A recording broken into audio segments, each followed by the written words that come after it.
Hello students, welcome to our channel science zone by Usha चल। तो बेटा आज हम इस वीडियो में कक्षा 7 पाठ 6 भौतिक एवं रासायनिक परिवर्तन के बारे में अध्ययन करेंगे।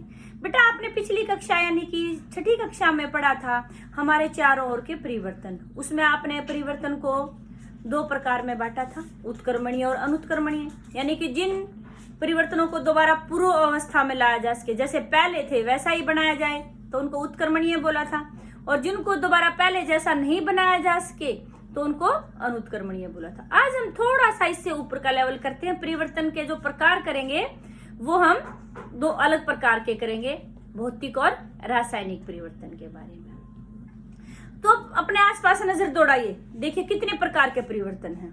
दूध से दही बनाई, आपने सलाद काटा, बीज से पौधा बन गया, कागज के टुकड़े फाड़ दिए, कागज को जला दिया, मोमबत्ती को जला दिया, पानी की बर्फ बना दी, तो और लोहे पर जंग लग गया। तो देखो हमने कितने सारे, भी लकड़ी को जला दिया, तो कितने सारे हमने परिवर्तन के नाम लिए। परिवर्तन आपको पता है, मतलब कोई वस्तु हमारे पास उसके अंदर बदलाव आना।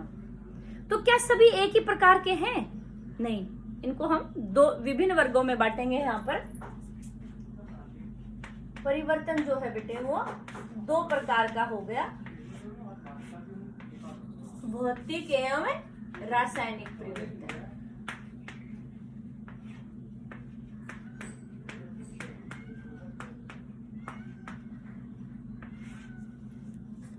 अब देखो बेटे, वस्तु का जो आकार है, वस्तु का जो साइज है, रंग है, अवस्था है, गंध है, ये सब क्या है? भौतिक गुण होते हैं वस्तु के। उसका साइज छोटा कर देना, उसका आकार बदल देना। जैसे पहले मान लो सर्कल था, अब हमने ट्रायंगल का बना दिया, तो आकार बदल दिया, साइज छोटा कर दिया। या फिर पहले द्रव अवस्था में था, ठोस में बदल दिया, ठोस में था, द्रव में बदल दिया। ये भौतिक गुणों में आते हैं। यानी कि वे परिवर्तन जिनमें पदार्थ के भौतिक गुणों में परिवर्तन, बदलाव किया जाता है, भौतिक गुणों में बदलाव आता है, तो उनको हम बोलते हैं भौतिक परिवर्तन। और जिनमें रासायनिक गुणों में बदलाव आता है, इनको छोड़ के बाकी और जो गुण हो गए वो हमारे हो गए रासायनिक परिवर्तन। अब देखो बेटे, इनमें कई बार ये इंपॉर्टेंट क्वेश्चन है, अंतर पूछा जाता है भौतिक और रासायनिक में। पहली तो बात यही कहेंगे, वे परिवर्तन जिनमें पदार्थ के भौतिक गुणों में परिवर्तन आता है भौतिक परिवर्तन कहलाते हैं। वे परिवर्तन जिनमें पदार्थ के रासायनिक गुणों में बदलाव आता है रासायनिक परिवर्तन कहलाते हैं। नंबर 2, जैसे आपने बेटे कागज लिया, कागज के टुकड़े फाड़ दिए छोटे, साइज छोटा हुआ है उसका, लेकिन पदार्थ तो वही है। कोई नया पदार्थ बना है? नहीं।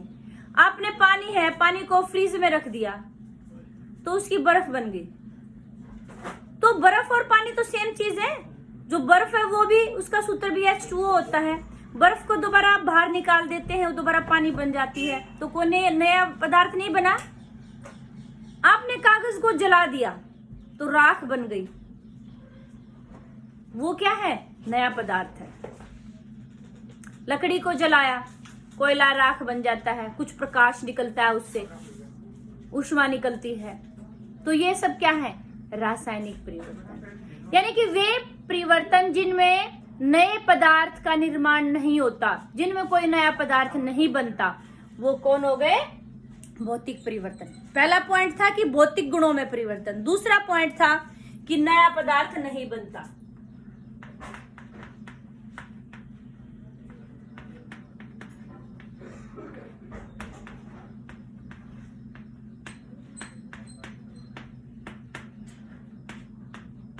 नहीं बनता, और इनमें नए पदार्थ का निर्माण होता है।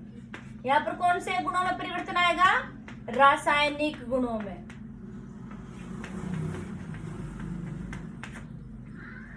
तीसरी बात है कि जो भौतिक परिवर्तन है बेटे, ये आपने छठी क्लास में पढ़ा था, उत्क्रमणीय परिवर्तन हो सकते हैं, उनको उत्क्रमित किया जा सकता है। जैसे पानी से बर्फ जमा दी हमने, बर्फ को दोबारा पानी में बदला जा सकता है, तो कैसा परिवर्तन हो गया? उत्क्रमणीय परिवर्तन। कागज को जला दिया आपने, और राख बन गया, तो क्या राख को दोबारा कागज बनाया जा सकता है? नहीं। कैसा परिवर्तन हो गया ये? अनुत्क्रमणीय परिवर्तन। तो यानी कि जो भौतिक परिवर्तन होते हैं वो ज्यादातर उत्क्रमणीय होते हैं, और जो रासायनिक होते हैं अनुत्क्रमणीय होते हैं।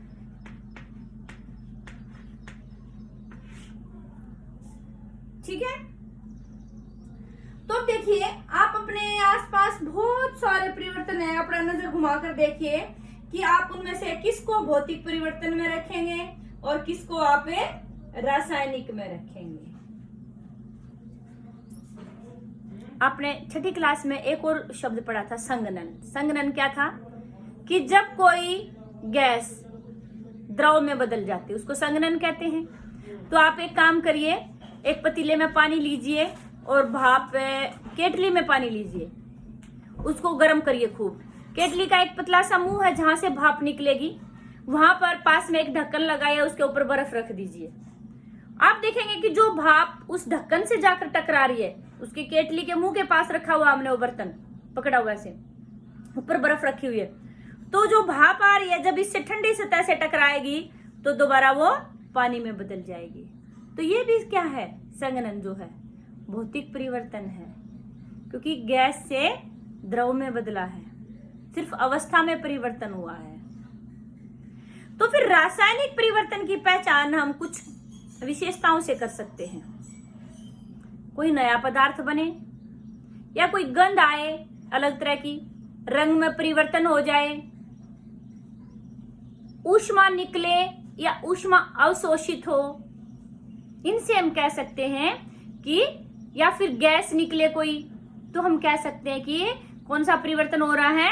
रासायनिक परिवर्तन हो रहा है। जैसे हमारा खाना कई बार खराब हो जाता है, तो खराब होने के बाद हमें कैसे पता चला कि खाना खराब हो गया? उसमें से अलग सी स्मेल आने लग जाती है, बदबू टाइप आने लगती है। दूध खट्टा खट्टा, दूध को हम सूंघते तो खट्टा खट्टा आ रहा है, तो यानी कि वो अलग स्मेल हो गई। कैसा परिवर्तन हुआ? क्योंकि गंध में परिवर्तन हो गया, रासायनिक परिवर्तन। अब जो ये सफेदी है, चूना जो होता है, उसको पानी में भिगोते हैं तो वो पानी भी थोड़ा गर्म हो जाता है, और कभी ध्यान से देखना, घर में जो सफेदी करते हैं, सफेद सफेद सा पाउडर होता है चूना, तो उसको जब हम पानी में डालते हैं तो बहुत सारे बुलबुले निकलते हैं, और ऐसे जैसे हिसिंग साउंड, ऐसे आवाज निकलती है, और वो पानी का तापमान भी बढ़ जाता है। तो यानी कि ऊष्मा भी निकल रही है, ध्वनि भी उत्पन्न हो रही है। ठीक है। तो वहां पर कौन सा परिवर्तन हो गया? रासायनिक परिवर्तन। लोहे की कोई वस्तु है, आप उसको बाहर रख देते हैं, चमकीली नई वस्तु लेकर आए, साइकिल आपकी पेंट नहीं करके, फिर कोई भी लोहे का औजार है उसको बाहर रख दिया, जंग लग जाता है उसके ऊपर, भूरे भूरे रंग की हो जाती है, उसको जंग लगना कहते हैं। तो कैसा परिवर्तन हुआ? रंग में परिवर्तन है, तो कैसा परिवर्तन हुआ? ये रासायनिक परिवर्तन हुआ। ठीक है बेटे। तो यानी कि हम इन आधार पर बता सकते हैं कि कौन सा हमारा परिवर्तन रासायनिक है और कौन सा भौतिक परिवर्तन है। ऐसे ही हम लैब में अपने टीचर के साथ कर सकते हैं कि मैग्नीशियम जो है बेटे, मैग्नीशियम क्या है? एक धातु है, उसकी एक पतली सी पट्टी ली हमने, और उसको जब हम जलाते हैं तो क्या होता है?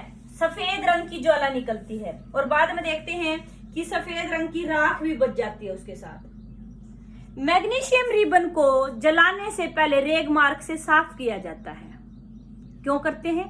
क्योंकि मैग्नीशियम रिबन के ऊपर बेटे ऑक्सीजन के साथ अभिक्रिया करके मैग्नीशियम ऑक्साइड की परत जम जाती है, और वो परत उसको जलने नहीं देगी, इसलिए पहले उसको साफ करते हैं। यहां पर भी कौन सा परिवर्तन था? ये रासायनिक परिवर्तन। फिर हमने उसको जलाया तो क्या हुआ?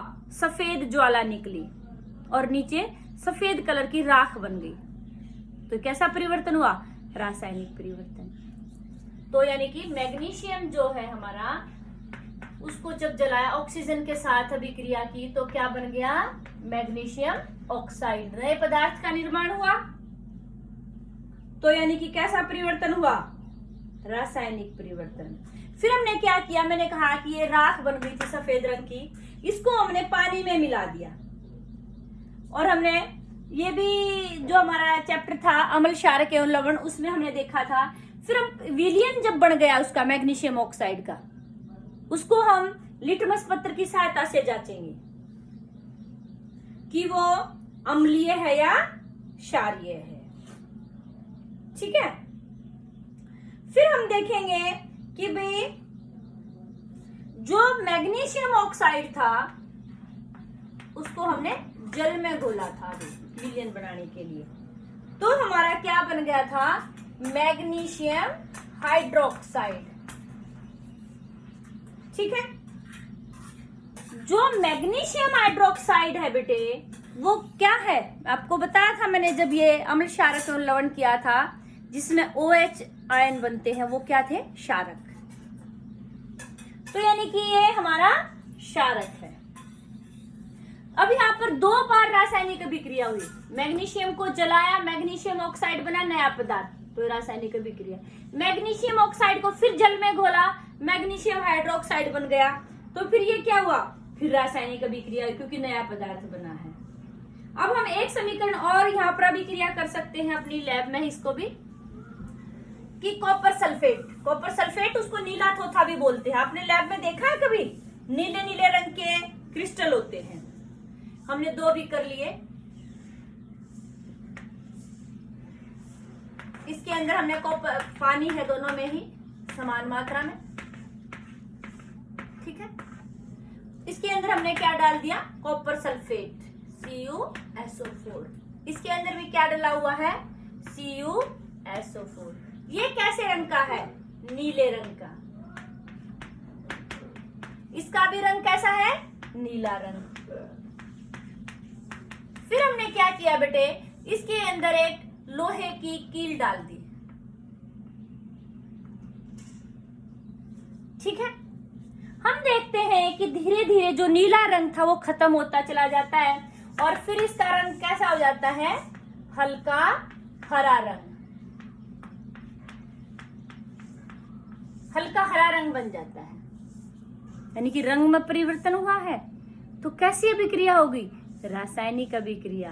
अभी हरा रंग क्यों आ गया बेटे, ये आगे आप बड़ी क्लासेस में पढ़ेंगे कि ज्यादा क्रियाशील धातु है वो कम क्रियाशील को हटा के खुद उसकी जगह ले लेती, विस्थापन अभिक्रिया होती। तो यहाँ पर क्या था, जो कॉपर था उसकी जगह लोहे ने ले ली और क्या बन गया था, FeSO4। FeSO4 का रंग जो होता है वो हल्का हरा होता है। तो पे इसके समीकरण हम लिखेंगे तो क्या हो जाएगा, CuSO4 प्लस Fe। अब हमारा क्या बन गया, FeSO4 प्लस Cu।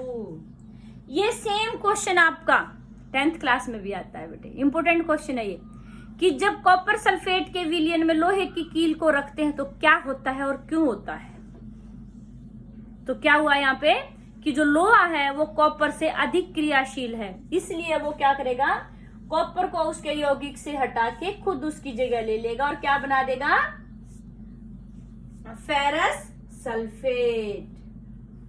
अच्छा, इसके अलावा हम एक और प्रयोग कर सकते हैं अपने यहाँ पर लैब में ही, कि भी आप 2 परख नली लीजिए।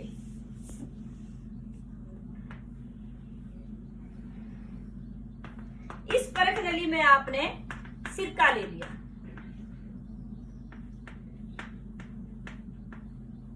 और उसमें थोड़ा सा हम क्या डाल देते हैं, बेकिंग सोडा। बेकिंग सोडा मतलब खाने वाला सोडा जो घरों में प्रयोग करते हैं।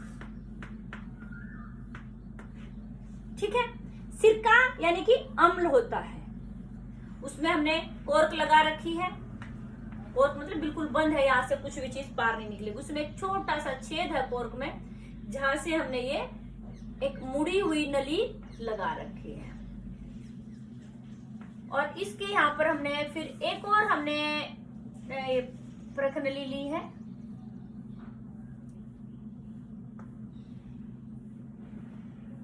उसमें हमने क्या लिया है, चूने का पानी।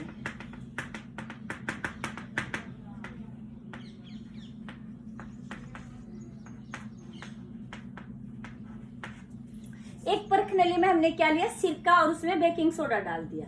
हम देखते हैं कि यहाँ पर कुछ ऐसे ये हमने चूने का पानी ले रखा है तो उसमें कुछ बुदबुदाहट सी, ऐसे कुछ बुलबुले से निकलते हैं। तो बुलबुले से कब निकलते हैं? जब उसमें से गैस प्रवाहित होती है। तो इसका मतलब कोई गैस प्रवाहित हो रही है। और हम देखते हैं कुछ समय बाद जो हमारा ये चूने का पानी है बेटे, ये दूधिया रंग का हो जाता है। अब चूने के पानी का सूत्र क्या होता है? CaOH2 यानी कि कैल्शियम हाइड्रोक्साइड, ये होता है चूने का पानी। ये मानक परीक्षण है जब कोई गैस चूने के पानी में से गुजारते हैं। ये इंपॉर्टेंट क्वेश्चन है आपका, कॉम्पिटिटिव एग्जाम्स में भी पूछा जाता है, प्रतियोगी जो परीक्षाएं होती हैं कि चूने के पानी में से कोई गैस प्रवाहित की और वो दूधिया रंग का हो गया, तो कौन सी गैस थी? CO2 gas. कौन सी गैस? Carbon dioxide gas. ठीक है, तो यहाँ पर समीकरण क्या हुआ कि जो सिरका होता है बेटे उसका सूत्र होता है CH3COOH, यानी कि अम्ल है। हमने जब अम्ल क्षार के लवण वाला पाठ किया था उसमें हमने पढ़ा था कि जो अम्ल होते हैं बेटे, जब वो किसी, और जो ये बेकिंग सोडा होता है इसका क्या सूत्र होता है? NaHCO3। धातु कार्बोनेट या धातु हाइड्रोजन कार्बोनेट के साथ अभिक्रिया करते हैं तो क्या बनेगा? एक तो CO2 गैस निकलती है, एक जल निकलता है और एक लवण निकलता है। तो यहाँ पर देखो हमने CO2 गैस निकाल दी और हमारा जल निकालेंगे और एक हमारा लवण बन जाएगा। ठीक है, तो यानी कि जो ये CO2 गैस थी हमने इसीलिए इसको बंद किया था और पाइप में से होती यहाँ गई, तो ये हमारी कंफर्म हो गया कि कौन सी गैस है? CO2 गैस है। तो अब देखिए बेटे, ये किस तरह का परिवर्तन कहेंगे? हम इसको कहेंगे रासायनिक परिवर्तन। ठीक है, तो यानी कि हम रासायनिक परिवर्तन कौन से हो गए? वे परिवर्तन जिनमें किसी नए पदार्थ का निर्माण होता है, तो उनको हम कहेंगे रासायनिक परिवर्तन। और रासायनिक परिवर्तन यानी कि रासायनिक परिवर्तन के दौरान जो अभिक्रिया होती है उस अभिक्रिया को क्या कहेंगे? रासायनिक अभिक्रिया। या हम रासायनिक अभिक्रिया की परिभाषा पूछें, वे अभिक्रियाएं जिसमें किसी नए पदार्थ का निर्माण होता है उन अभिक्रियाओं को रासायनिक अभिक्रियाएं कहते हैं। अब देखो बेटे, जैसे अभी ये किया है आपने, तो इसमें क्या हुआ? गैस निकले हुए, कहा था कि जो रासायनिक परिवर्तन उसमें गैस भी निकल सकती है, CO2 गैस निकल रही है। नया पदार्थ बन सकता है, लवण हमारा बन गया है, जल बन गया है। यहाँ तो हमने जल और लवण नहीं लिया था। अच्छा, पटाखे को जलाते हैं तो क्या होता है? ध्वनि उत्पन्न होती है, प्रकाश भी उत्पन्न होता है। तो यानी कि ये भी क्या हो गया? रासायनिक परिवर्तन हो गया। किसी भी पदार्थ को जलाया तो भी प्रकाश और ऊष्मा निकल रही है, तो कैसा परिवर्तन हो गया? वो भी हमारा रासायनिक परिवर्तन हो गया। फिर आगे बात आती है, अभी हमने बताया था कि लोहे को जंग लगना रासायनिक परिवर्तन है। फिर बात आती है कि भी लोहे को जंग लगने के लिए आवश्यक शर्तें क्या हैं? एक तो ऑक्सीजन जरूरी होनी चाहिए, दूसरा नमी होनी चाहिए। फिर आपने देखा होगा कि जो समुद्री जहाज होते हैं बेटे,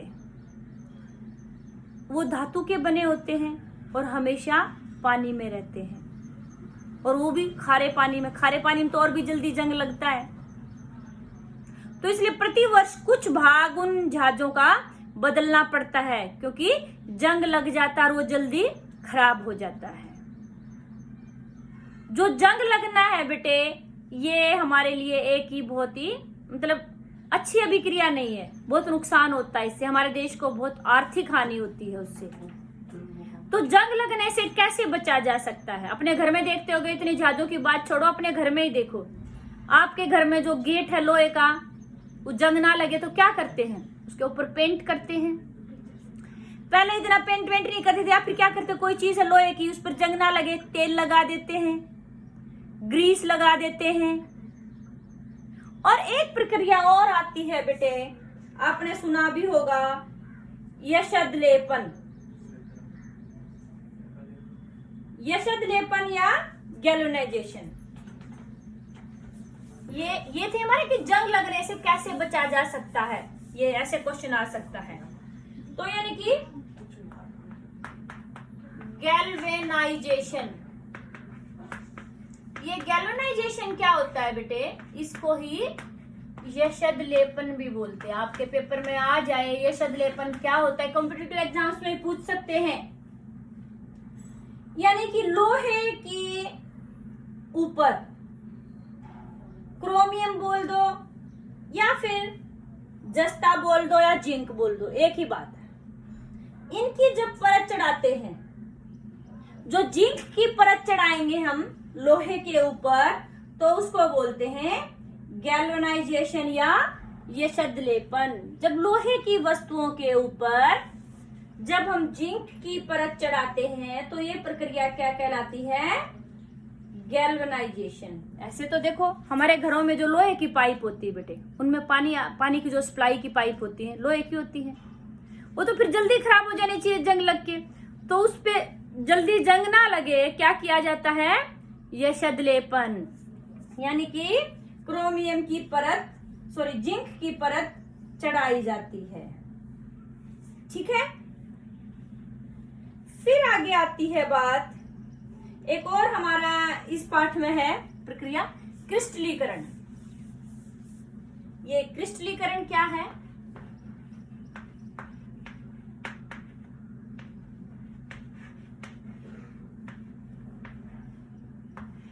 आपने पीछे पढ़ा था एक वर्ड संतृप्त विलयन।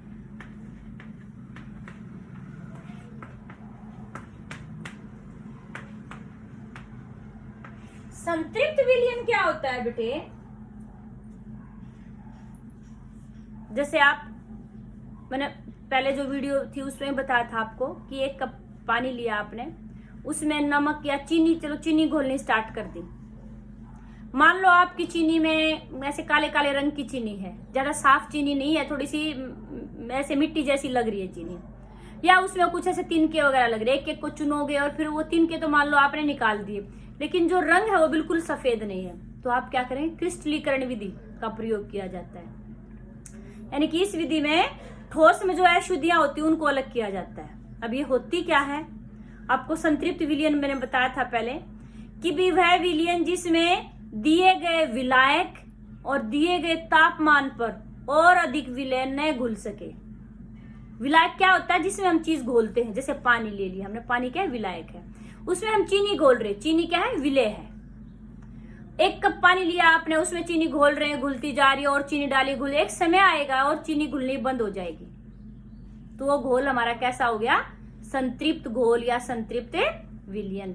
वह विलयन जिसमें दिए गए तापमान और दिए गए विलायक की मात्रा में और अधिक विलय न घोला जा सके, तो उसको हम बोलेंगे संतृप्त विलयन। इसको असंतृप्त कैसे बना सकते हैं, इसके विपरीत वाला असंतृप्त हो गया, या तो हम उसको गर्म कर दें और चीनी घुलने लग जाएगी, या और अधिक पानी उसके अंदर मिला दें तो चीनी घुलनी स्टार्ट हो जाएगी। तो हम बात यहाँ पर संतृप्त विलयन लेंगे। आपने संतृप्त विलयन ले लिया, आपकी चीनी अच्छा साफ रंग की नहीं थी और उसने आपने चीनी मिला करके उसको फिर आपने रख दिया पूरी रात के लिए। सुबह आप देखेंगे कि बहुत अच्छे चीनी के दाने बन गए हैं, अलग से मोटे मोटे क्रिस्टल बन जाएंगे और आपकी जो गंदगी थी वो अलग हो जाएगी। तो इस विधि को बोलते हैं क्रिस्टलीकरण विधि, यानी कि वह विधि जिसमें ठोस पदार्थ का संतृप्त विलयन बना करके बड़े आकार के क्रिस्टल बनाए जाते हैं और जिसमें से अशुद्धियों को दूर किया जाता है, उस विधि को बोलते हैं क्रिस्टलीकरण विधि। तो इसको तो आप घर में भी करके दे सकते हैं, लैब में जाने की जरूरत नहीं है। नमक के क्रिस्टल बना के देख सकते हैं, चीनी के बना के देख सकते हैं, और लैब में आप कॉपर सल्फेट के बनाकर देख सकते हैं। कॉपर सल्फेट सुंदर भी लगेगा, वो ब्लू ब्लू कलर का आता है बिल्कुल। उसको पहले पानी में घोल के बिल्कुल संतृप्त घोल बनाओ और फिर उसको आप रख दो एक दिन के लिए। अगले दिन जब स्कूल में जाओगे, लैब में जाके देखना, बहुत अच्छे एकदम से बिल्कुल शुद्ध क्रिस्टल बने मिलेंगे आपको। तो इस विधि को हम बोलते हैं क्रिस्टलीकरण या क्रिस्टलीय विधि। तो इस तरह से बेटा आपने यहाँ पर दो प्रकार के परिवर्तन किए। कौन कौन से? भौतिक परिवर्तन और रासायनिक परिवर्तन। इन परिवर्तनों के आपको उदाहरण भी पता होने चाहिए। इनमें क्या क्या अंतर होता है, यानी कि भौतिक में भौतिक गुणों में परिवर्तन, रासायनिक में रासायनिक गुणों में। भौतिक परिवर्तन में नया पदार्थ नहीं बनता है, रासायनिक परिवर्तन में नया पदार्थ बनता है। अब रासायनिक परिवर्तन के भी आप उदाहरण बताएंगे, भौतिक परिवर्तन के भी। जो रासायनिक परिवर्तन में कौन कौन से परिवर्तन हो सकते हैं उनके आपसे पूछा जाए तो आप उदाहरण बताए। हमने इस पाठ में, इस वीडियो में बहुत सारे उदाहरण किए हैं कि भी ध्वनि कैसे उत्पन्न होती है, कोई ऐसा उदाहरण बताइए। नए पदार्थ का निर्माण हो रहा है, ऐसा उदाहरण बताइए। गैस निकल रही है, ऐसा उदाहरण। हमने सारे उदाहरण किए हैं, ठीक है बेटे। अच्छा, एक लास्ट प्रश्न है आपका कि भी मोमबत्ती का जलना, बताइए भौतिक परिवर्तन है या रासायनिक? ये दोनों ही परिवर्तन होते हैं इसमें, भौतिक भी और रासायनिक भी। जो मोम पिघलता है बेटे, उसको दोबारा से, यानी कि नया पदार्थ नहीं तो पिघल गया, दोबारा फिर वो ठोस मोम बन जाएगा, तो वो तो हो गया भौतिक परिवर्तन। लेकिन मोमबत्ती के अंदर जो धागा होता है, जब वो जलता है तो उससे प्रकाश निकलता है, ऊष्मा निकलती है और थोड़ा सा धुआं भी निकलता है। तो उस धागे को से क्या हुआ, नया पदार्थ बना है जलने से, तो यानी कि ये कैसा हो गया, रासायनिक। तो मोमबत्ती का जलना दोनों तरह का परिवर्तन होता है। इंपॉर्टेंट क्वेश्चन है, कई बार कॉम्पिटिटिव एग्जाम्स में पूछा जाता है, मोमबत्ती का जलना कैसा परिवर्तन है? तो ये दोनों होते हैं, भौतिक भी और रासायनिक भी। तो आपको वीडियो अच्छी लगी तो इसको शेयर और लाइक जरूर करना। आपको कोई भी डाउट है बेटे, कमेंट सेक्शन में जाके कमेंट करके आप जरूर पूछना। थैंक यू बेटे।